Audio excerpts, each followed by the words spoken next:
Hello friends प्रसाद academy रे आपनको स्वागत जनाऊँगी। देखंतु आपण मान पई ओडिशा हाईकोर्ट तरफ पुणी असिस्टेंट सेक्शन ऑफिसर रिक्रुटमेंट आसबाक जाउची। तो केते कोन पदवी रहइबो, एजुकेशन क्वालिफिकेशन कोन रहइबो, एग्जाम पैटर्न कोन रहइबो, सिलेक्शन प्रोसेस कोन रहइबो, डिटेल रे देखिबा।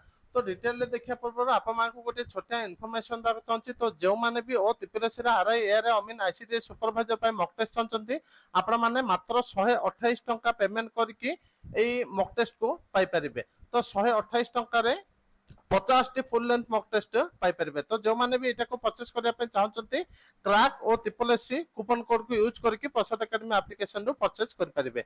एबे चलंतु डिटेल रे देखिबा। तो आपण मान पई ओडिशा हाईकोर्ट तरफ 157 टी एसओ पदवी रो नियुक्ति आसीबा को जाउची। तो जो माने डिटेल रे निजे पढिया पे चाहउछंती वीडियो रो डिस्क्रिप्शन में मु लिंक दे देछि ए वेबसाइट रो। तो आपण माने डिटेल रे जाई के पढि परिबे। तो मोट देखिया गले 157 टी पदवी रही।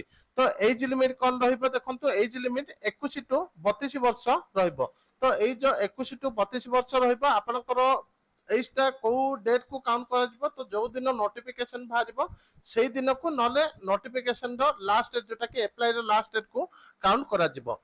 तो वैकेंसी पोजीशन देखिया गले जनरल रो 157 सॉरी टोटल वैकेंसी 157, जनरल रो 57 टी पदवी रही। आउ जो अदर कैटेगरी को रही सेमानकर वैकेंसी पोजीशनटा एपर्यंत जना पड़ी नाही।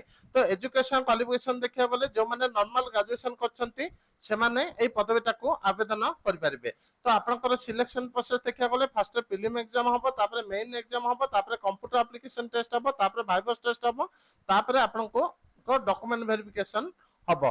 तो प्रीलिम एग्जाम आपनकर कोन कोन हबो देखंतु। तो प्रीलिम एग्जाम आपनकर 150 मार्क रो कंडक्ट करा जिवो।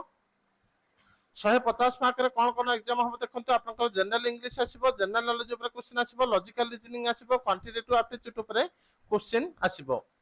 तो आपनकर जो प्रीलिम एग्जाम ता रहइबो नेगेटिव 0.5 रो रहइबो। तापर देखंतु आपनकर मेन रिटन एग्जामिनेशन। तो मेन रिटन एग्जामिनेशन 300 मार्क रो रहइबो। सेथिरे इंग्लिश रहइबो जोटा कि डेस्क्रिप्टिव टाइप 100 मार्क रो 2 घंटा समय, मैथमेटिक्स भी डेस्क्रिप्टिव टाइप आपनकर 100 मार्क 2 घंटा, आउ आपनकर जीके भी डेस्क्रिप्टिव टाइप रहइबो जोटा कि 100 मार्क 1 घंटा समय दिया जिवो। तापर देखंतु आपनकर कंप्यूटर एप्लीकेशन टेस्ट जोटा कि 100 मार्क 1 घंटा ड्यूरेशन रहइबो। तो आपनकर थ्योरी 50 मार्क रहइबो आधा घंटा रो, तापर स्किल टेस्ट 50 मार्क रहइबो आधा घंटा रो। तापर स्किल टेस्ट जो माने क्वालिफिकेशन हबो क्वालिफाई करिवे सेमाननको भाइवस टेस्ट को डका जिवो। तो सेमानकर भाइवस टेस्ट 40 मार्क रो कंडक्ट करा जिवो। तो एतिकी इंपोर्टेंट अपडेट थिला जोटा कि अपकमिंग हाईकोर्ट एएसओ रिक्रुटमेंट को नेकी। Thank you.